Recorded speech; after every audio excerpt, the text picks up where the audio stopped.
एक बहुत बड़ा गलती वो रिपीट कर रहे हैं जो उन्हें नहीं करना चाहिए था, वो मैं आज आपसे डिस्कस करूंगा। ठीक है, तो ये वीडियो बहुत ही इंपॉर्टेंट है मेंस के लिए, आप इसे पूरा देखिए। तो शुरू करते हैं।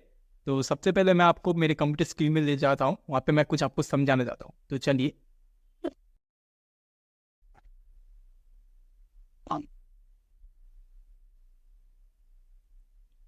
तो ये आ गए मेरे कंप्यूटर स्क्रीन में। ओके, यहाँ पे मैंने एक वर्ड पे फाइल बनाया है, आप देख पा रहे हो यहाँ पे। ठीक है, तो यहाँ पे देखिए, यहाँ पे ये जो आप सर्कल देख रहे हैं, ये सब मान लीजिए एक स्टोन है। ठीक है, स्टोन्स है बहुत सारे। कुछ स्टोन्स मॉडरेट साइज है, कुछ छोटे साइज है, कुछ बहुत बड़े साइज है, कुछ बहुत छोटे हैं। ठीक है, तो ऐसे करके बहुत सारे स्टोन्स यहाँ पे दिए गए हैं और आपको पॉइंट ए से पॉइंट बी जाना है इन स्टोन्स को बैग में पैक करके। ठीक है, आपको एक बैग दिया गया है, आप पॉइंट ए से पॉइंट बी आपको जाना है। लेकिन आप ये ध्यान में रखिए कि आपका बैग में स्पेस लिमिटेड है, आप सारे स्टोन्स नहीं ले सकते। ठीक है, कुछ ही स्टोन्स आप ले पाएंगे और हर एक स्टोन का आपको 10 मार्क्स ही मिलेगा। चाहे वो आप ये बड़ा वाला स्टोन उठाओ या चाहे ये छोटा वाला स्टोन उठाओ, आपको सिर्फ 10 मार्क्स ही मिलेगा। ठीक है, तो क्लियर हो गया। अब आप यहाँ से शुरू करते हैं, तो आप क्या कौन सा स्टोन उठाएंगे ताकि आपको ज़्यादा से ज़्यादा मार्क्स मिले? तो बताइए, क्या आप ये वाला उठाएंगे, उसके बाद ये ऐसे सीरियल वाइज करेंगे, उसके बाद ये? अगर पहला दूसरा और तीसरा उठाएंगे तो आपका बैग शायद भर जाए और आप ज़्यादा स्टोन्स आप बी तक जा भी ना सक, तो इसमें आपको 30 मार्क्स मिलेंगे, है ना। लेकिन अगर क्या हो, आप ये सेकेंड स्टोन उठाओ, फिर ये फोर्थ स्टोन उठाओ, फिर सिक्स्थ सेवेंथ एट उठाओ, फिर लास्ट के ये दो उठाओ, तो इसमें आपका स्पेस ज़्यादा स्टोन आप उठा पा रहे हो। ठीक है, और सेम स्पेस पे आप ज़्यादा स्टोन उठा पा रहे हो और आपका मार्क्स बढ़ रहा है। तो ये दोनों केस में आपने अगर कंपेयर करोगे तो देखो, भारी स्टोन हमें नहीं उठाना है, हमें जो सबसे छोटा स्टोन है वो उठाना है ताकि हम ज़्यादा से ज़्यादा स्टोन उठा सके और मार्क्स निकाल सके। यही चीज़ हमें एग्ज़ाम में करना होता है। ठीक है, एग्ज़ाम में जब आप शुरू में एग्ज़ाम खुलता है, मान लो ये ए पॉइंट है, यहाँ पे एग्ज़ाम स्टार्ट हुआ और बी पॉइंट है जहाँ पे लास्ट क्वेश्चन है। तो कई स्टूडेंट्स क्या करते हैं, सीरियली चलते हैं। पहला ये क्वेश्चन करेंगे, मान लो ये स्टोन, फिर ये स्टोन वाला क्वेश्चन करेंगे, फिर यहाँ पे एक बड़ा हार्ड क्वेश्चन दिया रहता है, उन पे वो स्टक हो जाते हैं और वो यहाँ पे टाइम उनका कंज्यूमिंग होता है। सॉल्व तो कर देंगे लेकिन यहाँ पे ये बहुत हार्ड होता है, इसलिए टाइम बहुत खा चुका होता है।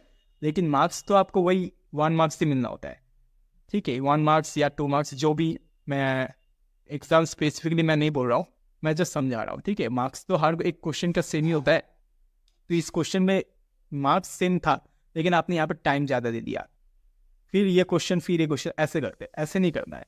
तो हमें मेंस एग्जाम में सबसे पहले स्टार्ट से एंड तक सवालों को देखना है और ये चूज करना है कि कौन सा इजी क्वेश्चन है। मतलब ये छोटे वाले स्टोन्स, ठीक है, ये छोटे वाले स्टोन्स है इजी क्वेश्चंस, इनको देखकर या तो आप कर लो या तो मार्क फॉर रिव्यू करते करते आगे बढ़ो।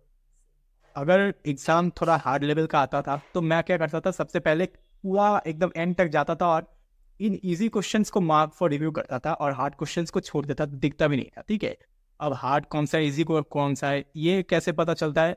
ये मॉक देते देते एक अंदाजा आ जाता है आपको, एक लेवल एक टाइम के बाद। तो ये इजी क्वेश्चंस आपने मार्क किए और इसके बाद झट से इन इजी क्वेश्चंस को कर लेना होता है। ठीक है, सबसे छोटे वाले क्वेश्चन सबसे इजी होते हैं, उनको पहले करो। इसके बाद ये एक राउंड हो गया आपने। ठीक है, फर्स्ट क्वेश्चन से लास्ट क्वेश्चन तक आपने छोटे वाले क्वेश्चन निकाल दिए। अब आपके पास टाइम बचा हुआ है क्योंकि ये छोटे क्वेश्चन बहुत जल्दी हो जाएंगे और आपको आपका मार्क्स भी मिल गया।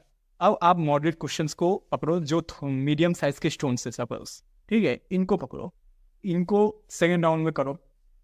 अब सेकेंड राउंड में भी इनको करने के बाद अब आता है थर्ड राउंड। अब टाइम बहुत कम बचा हुआ है और अब आपको इन बड़े क्वेश्चंस में आप जा सकते हो। तो ऐसे करके बड़े क्वेश्चंस में भी अब आपको चूज करना होगा कि ये बहुत हार्ड क्वेश्चन है और ये वाला थोड़ा कम हार्ड है, तो इसको पकड़ना है। ठीक है, अब इतना टाइम तो होता नहीं है लेकिन ये एक अंदाजा होता है, क्वेश्चन को देख के आप समझ सकते हो कि कौन सा आप किस क्वेश्चन में आपको कॉन्फिडेंस आ रहा है। हालांकि ये हमेशा तो सही नहीं होगा लेकिन 90 या 80% केसेस में आपका जो गट फीलिंग है वो आपको सही दिखाएगा अगर आपका प्रैक्टिस एनफ किया हुआ है आपने, ठीक है। तो इजी क्वेश्चंस आपको पकड़ना आना चाहिए। तो ये जो स्ट्रैटेजी है ये बहुत ही इंपॉर्टेंट रोल प्ले करेगा एग्जाम में। क्या होता था कि मेंस में बहुत तरह के क्वेश्चन आते हैं, जैसे स्टेटमेंट अजम्पशन। मैं कभी इन क्वेश्चंस को करता नहीं था क्योंकि मेरा हमेशा गलत होता था, तो मैं इनको छोड़ ही देता था, ठीक है। आपको आ सकता है, ठीक है, मैं ये नहीं कह रहा कि आपका नहीं आ सकता है, लेकिन मेरा ये नहीं होता था तो मैं इनको स्किप करता था हमेशा।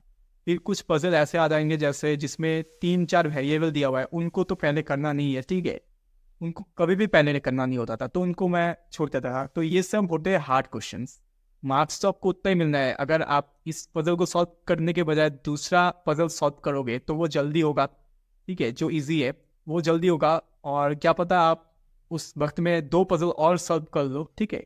तो ये जो स्ट्रेटेजी है इसी को अप्लाई करना है हमें। बिना आँख बंद करे कोई भी क्वेश्चन में जंप नहीं करना है। सबसे पहले 5 मिनट लेना है, ठीक है, 5 मिनट भी आप लेके मार्क फॉर रिव्यू करो इन इजी क्वेश्चंस को, और फिर इन इजी क्वेश्चंस को करना है, और फिर लास्ट में जब टाइम बचे तो इन हार्ड क्वेश्चंस पे जंप करना है। यही है स्ट्रैटेजी मेंस को निकालने का। तो आपको इसके लिए बहुत प्रैक्टिस चाहिए कि आपको पहचान में आना चाहिए कि कौन सा क्वेश्चन आपको करना है और कौन सा क्वेश्चन छोड़ना है। ये एबिलिटी पहले डेवलप करना होगा, ठीक है। जैसा कि ऐसा नहीं हो सकता है कि कोई क्वेश्चन आपको मॉक में हमेशा हार्ड लगता है, जैसे इनपुट आउटपुट कई बार ये हार्ड लगते हैं बच्चों को, ठीक है, लेकिन ऐसा नहीं है कि हमेशा ये हार्ड आएंगे। मैं पहले इनको छोड़ देता था, फिर बाद में देख रहा हूँ कि इनको छोड़े बिना काम नहीं चल रहा है, तो इनका प्रैक्टिस भी मैंने किया। और प्रैक्टिस करने के टाइम मुझे पता चला कि इनमें भी लेवल्स होते हैं। कुछ क्वेश्चंस होते हैं जो बहुत ही इजीली निकलते हैं, बहुत इजी लॉजिक होता है, स्क्वायर फिर क्यूब ये सब से लॉजिक निकल जाता है। कुछ क्वेश्चंस बहुत ही बेकार लॉजिक होता है, वो दिमाग में आने वाला है नहीं, तो इनमें भी लेवल्स हैं, ठीक है, इजी, मॉडरेट, हार्ड। तो आप जब अच्छे से प्रैक्टिस करोगे तो आपको पता चलेगा कि कौन सा किस में लॉजिक निकल रहा है। कुछ सर्टेन लॉजिक्स है, उन लॉजिक्स को अगर आप पढ़ लोगे तो आपका निकल जाएगा। अगर उन लॉजिक्स में आपको ये सवाल नहीं मिल रहा है तो ये डेफिनेटली हार्ड है, हर बच्चे के लिए हार्ड है। अब आपको इसको स्किप करना है, तो ऐसे करके स्किप करने का एबिलिटी डेवलप होता है। हर क्वेश्चन में ये ट्रिक फॉलो होगा, ठीक है। हर क्वेश्चन को करने का कुछ तरीका होता है, उन तरीकों का आपको पता होना चाहिए। अगर और वो तरीका आपको तभी पता होगा जब आपने एनफ प्रैक्टिस किया है, तो इसीलिए प्रैक्टिस मैटर करता है, ठीक है। तो जब आपको पता चल गया कि मुझे 10 तरीके पता थे, उन 10 तरीकों में से ये क्वेश्चन नहीं निकल रहा है, तो अब इसको स्किप करना बनता है। इसी तरह आपको स्किप करना होता है। तो ये स्ट्रैटेजी अपनाइए। क्वेश्चंस को 3 राउंड में कीजिए, मिनिमम सेक्शंस को मिनिमम 3 राउंड में आपको करना है, ठीक है। तो सबसे पहले इजी को पकड़िए, फिर मॉडरेट और फिर हार्ड क्वेश्चंस पे जंप कीजिए। आपका इससे मार्क्स इंप्रूव होगा और भी अटेम्प्ट बढ़ेगा, ठीक है। और एग्जामिनर ऐसे ही क्वेश्चन बनाता है कि आप एक करोगे, फिर दूसरा क्वेश्चन करोगे, फिर तीसरा क्वेश्चन देखने में इजी लगेगा लेकिन वो फंसा देगा, वो टाइम कंज्यूमिंग होगा। जब आपको पता चल रहा है टाइम कंज्यूमिंग है, स्किप करना है। तो यही था मेंस का सबसे बड़ा इंपॉर्टेंट स्ट्रैटेजी।